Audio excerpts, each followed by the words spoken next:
আল্লাহর দেখার প্রয়োজন নাই, আমাদেরকে দেখানোর জন্য এই পরীক্ষার আয়োজন। আমি ভালো করবো না খারাপ করবো এটা আল্লাহ জানে না? তো ওনার পরীক্ষা করা লাগে কেন? কথা বলেন। আমি জান্নাতি না জাহান্নামী এটা আল্লাহ জানেন না? বেসিকলি আমাদেরকে জানানোর জন্য এই পরীক্ষার আয়োজন। কাদেরকে জানানোর জন্য? মানে তুমি জেনে যাও তুমি জান্নাতি না জাহান্নামী। আমি ভালো করেই জানি। একটা ছোট্ট উদাহরণ দিলে বুঝতে পারবেন প্রিয় ভাইয়েরা। ধরেন আল্লাহ তাআলা দুইজনকে সৃষ্টি করলেন। উদাহরণস্বরূপ একজনের নাম আব্দুল্লাহ আর একজনের নাম আব্দুর রহমান।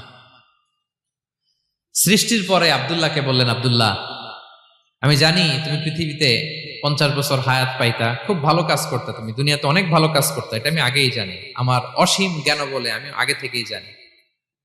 তো যাও, তোমার এইমাত্র সৃষ্টি করলাম, যাও তুমি জান্নাতে ঢুকে যাও, কারণ আমি জানি তুমি জান্নাতি হবে। আচ্ছা, আর আব্দুর রহমান তুমি পৃথিবীতে খুব খারাপ কাজ করতে, এটা আমি জানতাম, তোমারে পাঠাইলে খারাপ কাজ করবা, তুমি সীমা লঙ্ঘন করবা, অন্যায় করবা, অপরাধ করবা, তুমি জাহান্নামী হবা, যাও। যেহেতু আমি জানি পরীক্ষার আর দরকার নেই, তোমারে জাহান্নাম দিয়ে দিলাম, যাও ঢুকে যাও। আব্দুল্লাহ ঠিকই জান্নাতে ঢুকে যাবে, আব্দুর রহমান কি ঢুকবে? ঢুকবে।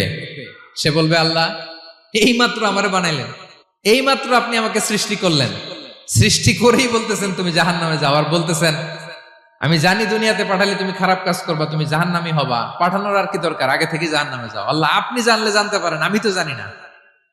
ঠিক কিনা বলেন?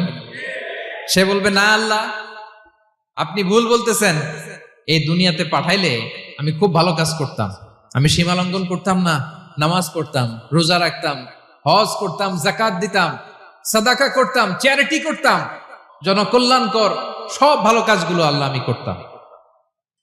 এজন্য আল্লাহ তাআলা পরীক্ষার আয়োজন করেছেন, যাতে করে তুমি জেনে যাও যে পৃথিবীতে তুমি কি করেছো। এখন আর আল্লাহকে এক্সকিউজ দেওয়ার সুযোগ নেই। আচ্ছা বলেন তো, আবু জাহেলকে যদি আল্লাহ এখন কিয়ামতের দিন বলে, Abu Jahl go to the hell fire, Abu জাহেলের কিছু বলার সুযোগ আছে? কারণ ও দুনিয়াতে কি করে আসছে এটাও জানে না। ফেরাউনকে ডেকে যদি আল্লাহ বলে, ফেরাউন তুমি জাহান্নামে যাও, go to the hell fire, ওর কি কোনো এক্সকিউজ দেওয়ার সুযোগ আছে? বলেন, সুযোগ আর আছে? কারণ তুমি দুনিয়াতে কি করেছো তোমার চেয়ে ভালো কেউ আর জানে? পৃথিবীতে এই পরীক্ষার এই আয়োজনের সবচাইতে বড় উদ্দেশ্য হচ্ছে যাতে করে আমরা দেখে যাই যে আমরা কি কাজ করছি। কেউ যখন পরীক্ষা দেয় প্রিয় ভাইরা, ওই পরীক্ষায় কত পাবে তার একটা হিসাব আছে না? বলেন, আপনি গণিত পরীক্ষা দিয়ে আসছেন, যে 100তে 100 পাবে সে বলতে পারে আমার সব অঙ্ক হয়েছে, ঠিক কিনা বলেন? আর যে লাড্ডু গুড্ডু বুঝছেন তো, কিছুই পারে নাই, ঘোড়ার ডিম, তারও একটা হিসাব আছে যে সে কিছুই লিখে আসতে পারে নাই। তাই পৃথিবীতে এই পরীক্ষার আয়োজনের প্রধানতম কারণ হচ্ছে যাতে করে আমরা বুঝে যেতে পারি যে আমরা কোথায় যাব, জান্নাতে না জাহান্নামে। প্রিয় সুধী, এ পর্যায়ে আমরা জানবো এই যে পরীক্ষা আল্লাহ তাআলা নিচ্ছেন আমাদেরকে, এই পরীক্ষায় সফল হওয়ার মূল মন্ত্র কি। কোরআনে বিভিন্ন আয়াতে এই পরীক্ষার কথা বলা হয়েছে এবং এই পরীক্ষার সফলতার মূল মন্ত্রও কোরআনে ঘোষিত হয়েছে। আলহামদুলিল্লাহ বলেন।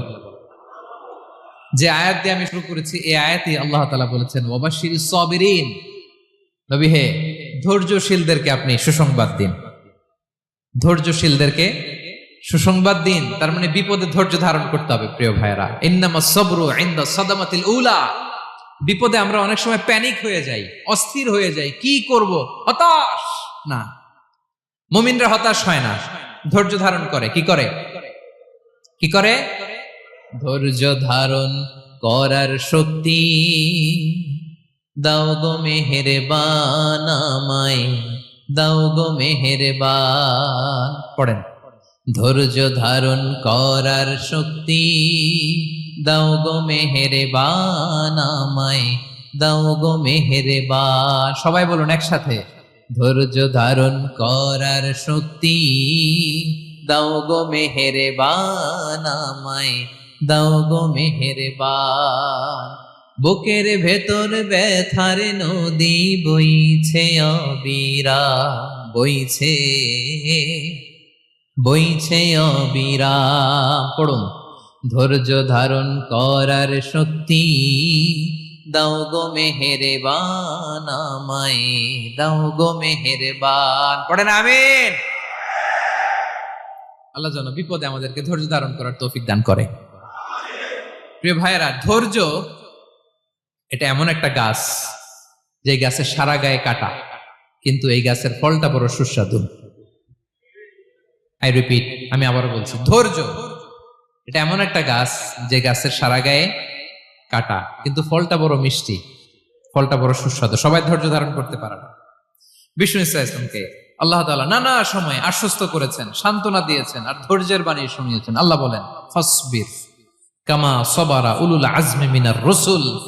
নবী হে, আপনার আগে দৃঢ় প্রত্যয়ী নবীরা যেরকম ধৈর্য ধারণ করেছে, আপনিও ধৈর্য ধারণ করুন। সূরাতুল মুজাম্মিল আল্লাহ তাআলা বলছেন, ওয়াসবির আলা মা ইয়াকুলুনা ওয়াহজুরহুম হাজরান জামিলা। ওরা যাই বলুক, আপনি ধৈর্য ধারণ করুন, ওদের কথাকে ইগনোর করুন। Just ignore what they are saying to you. যা বলে আপনি জাস্ট ইগনোর করেন। ওরা বিষ্ণু ইসা ইসলামের মনোবলকে ভেঙে দেওয়ার জন্য কখনো বিষ্ণু ইসা ইসলামকে কবি বলে গালি দিত। কবি কি বলতো? শায়ের। কখনো বলতো মজনুন, পাগল। নাউজুবিল্লাহ পড়বেন না? পাগল বলে গালি দিত। মাঝে মাঝে বলতো কাহিন, গণক। মাঝে মাঝে বিষ্ণু ইসা ইসলামকে তারা বলতো আবতার, লেস কাটা। মুহাম্মদ, তোমার ছেলে নাই, তোমার বংশ নির্বংশ হয়ে গেছে, তোমার নাম নেয়ার মতো কেউ নাই। আহা, কপাল পোড়া। গোটা বিশ্বব্যাপী বিষ্ণু ইসা ইসলামের সুনাম সুখ্যাতি ছড়িয়ে দিয়েছে কে? আকাশ বাতাস মাড়িয়ে, সাত আকাশ ছাড়িয়ে আল্লাহর আরশ পর্যন্ত আল্লাহ তাআলা বিষ্ণু নবীর সুনাম সুখ্যাতিকে সুউচ্চ করেছেন। ঠিক কিনা বলেন? ইগনোর করুন। আপনাকে কবি বলে, গণক বলে, আপনাকে পাগল বলে, আপনাকে লেস কাটা বলে, জাস্ট ইগনোর দেন। বর্তমান সময়েও নানা ধরনের ট্যাগ আমাদেরকেও দেয় কি দেয় না বলেন? দেয়। আমাদেরকে কি বলে? মৌলবাদী বলে, বলে বলে ওই যে রাজাকার বলে। রাজাকার রাজাকার খেলার দিন শেষ। মন মতো হইলে মুক্তিযোদ্ধা, মন মতো না হইলে রাজাকার, এই দিন শেষ। ওই দিন আর নাই। এই কার্ড দিয়ে আর খেলার দিন নাই। এগুলো মানুষ আর খায় না এখন, এগুলো গিলে না আর। সাধারণ মানুষ বড্ড সচেতন। দেখেন, কালের বিবর্তনে, সময়ের আবর্তনে একই পরিক্রমা আমাদেরকেও ট্যাগিং করে। আমাদেরকে মৌলবাদী বলে, ব্যাকডেটেড বলে, রাজাকার বলে, জঙ্গি বলে, যুদ্ধাপরাধী বলে। আছে না এরকম? ওয়াসবির আলা মা ইয়াকুলুন, নিজের সাথে মিলায় নেন। যা বলে ধৈর্য ধারণ করো। ওয়াহজুরহুম হাজরান জামিলা, জাস্ট ইগনোর দেন, ভালোভাবে ইগনোর করেন। খালাস, সালাম দিয়ে কেটে পড়েন। তাহলে প্রিয় ভাইরা, এই বিপদ আপদ আমাদের পিছু ছাড়বে না, পিছু ছাড়বে না। নবীদের পিছু ছাড়ে নাই, আমরা কোথায়? আমরা আর কি? বিপদ আমাদেরকে ধৈর্য ধারণ করতে হবে, মনোবল হারাইলে হবে না। দেখেন বিশ্বনবী কিভাবে আপনাদেরকে সান্ত্বনা দেয়। বিশ্বনবী বলেন, আজাবান লি আমরিল মুমিন, মুমিনের ব্যাপারটা বড় আশ্চর্যজনক। ফাইন্না আমরাহু কুল্লাহু লাহু খাইর, মুমিনের জীবনে যা ঘটে সবটাই খাইর, সবটাই কল্যাণ। ইন আসাবাতহু সাররাউ শাকারা ফাকানা খাইরাল্লাহ ওয়া ইন আসাবাতহু দাররাউ সাবারা ফাকানা খাইরাল্লাহ। মুমিনের জীবনে যদি সুখ আসে তাহলে মুমিন শুকরগুজার হয়, এটা তার জন্য ভালো। আর যদি মুমিন জীবনে দুঃখ আসে তাহলে সে সবর ইখতিয়ার করে, এটাও তার জন্য ভালো। সুবহানাল্লাহ। তাহলে দেখেন, আমরা হয় সুখে থাকি নয় দুঃখে থাকি, ঠিক কিনা বলেন? তাহলে সুখের সময় আমরা শুকর করি, কি করি? শুকরগুজার হই। শুকরিয়া করাও একটা ইবাদত, শুকরিয়া করাও কি? আর দুঃখের সময় আমরা সবর করি, সবর করাটাও একটা। তাহলে আমাদের পুরো জীবনটাই ইবাদত, পুরো জীবনটাই। সুখের সময় শুকর আর দুঃখের সময় সবর। আওয়াজ করে বলেন, সুখের সময় শুকর আর দুঃখের সময়। এই দুই ইবাদত মুমিন জীবনে চলমান, কন্টিনিউয়াস, একটা উইন উইন সিচুয়েশন। কি বলেন? উইন উইন হয়ে গেল না? যেই পরিস্থিতিতেই থাকে আমাদের জন্য লাভ। আল্লাহু আকবার। তাহলে প্রিয় ভাইরা, এটাই জীবনের বাস্তবতা। সবর আমাদেরকে ইখতিয়ার করতে হবে, হতাশ হওয়া যাবে না। অনেকে আমরা অল্পতে হতাশ হই। এই যে আমরা ধৈর্য ধারণ করছি, এর ফল পাচ্ছি না। দীর্ঘ ১.৫ দশক ধরে ধৈর্য ধারণ করছেন না আপনারা?